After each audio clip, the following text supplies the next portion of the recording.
Im Vereinshaus in Oberemmendorf im Landkreis Eichstätt herrscht Konzentration. Jeder Stich muss passen, jeder Druckknopf sitzen, jede Naht gut halten. In allen Kleidungsstücken, die hier entstehen, steckt ganz viel Herzblut. Schließlich geht es um die Kleinsten der Kleinen, um Babys, die zu früh auf die Welt gekommen sind.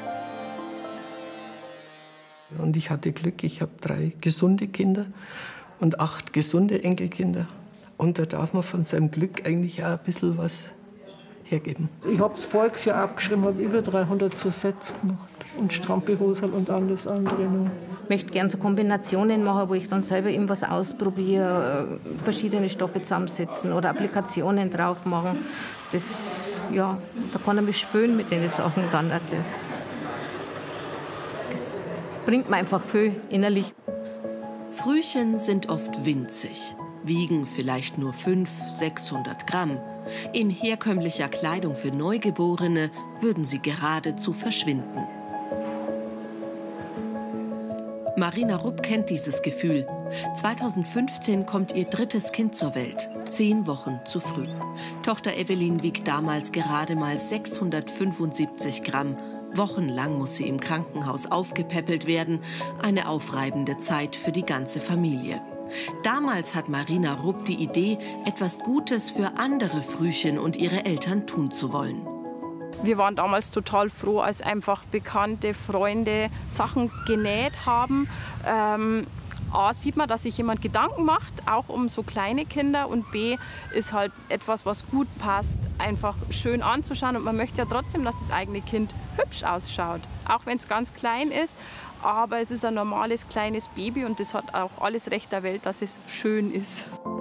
Sie gründet den Verein Nähen für Frühchen und Sternenkinder Ballengries. Der hat heute 280 Mitglieder. Ihr Ziel: Frühchen und Kinder, die kurz vor, während oder nach der Geburt versterben, sollen schöne Kleidung tragen, die ihnen passt.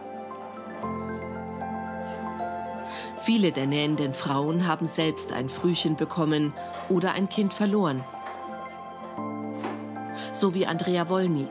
Innerhalb kürzester Zeit nähte eine der Frauen etwas zum Anziehen für ihren verstorbenen Sohn.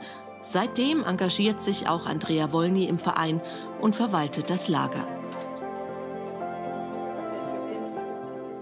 Es ist einfach schön, Teil des Vereins zu sein und dann eben den Eltern, den Frühcheneltern oder den Sternenkindereltern einfach wieder was zurückzugeben, weil man einfach selber die Erfahrung gemacht hat, wie wichtig es einfach ist. Etwa 200 Kinder versorgt der Verein pro Jahr. Andrea Wolny ist mittlerweile wieder schwanger und will auch in Zukunft weiterhin fleißig Pakete packen für Krankenhäuser in Ingolstadt, München und sogar Bremen.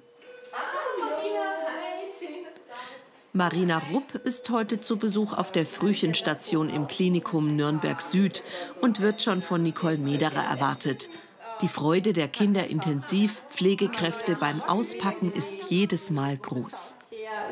Sehr schön. Ach, schön mit dem. Auch der Bund ist richtig schön elastisch. Und da ist es einfach auch schön für die Pflegekraft, wenn das Kind entsprechend was Nettes anhat, wenn es was Farbenfrohes ist, als wenn das jetzt irgendwie so klassische Frottee-Sachen sind, die die Kliniken oft bereitstellen. Es geht halt auch anders gar nicht und deswegen ist es so schön, wenn dann die Schwestern morgens fürs Bettenmachen alles herrichten und für die Körperpflege und dann das Kind halt in einem schönen Kleidungsstück halt anzieht, ja. Ein Zimmer weiter träumen gerade die kleinen Zwillinge Leon und Noel vor sich hin. Von der handgenähten Frühchenkleidung hat Mama Rebecca Graf kurz nach der Geburt erfahren.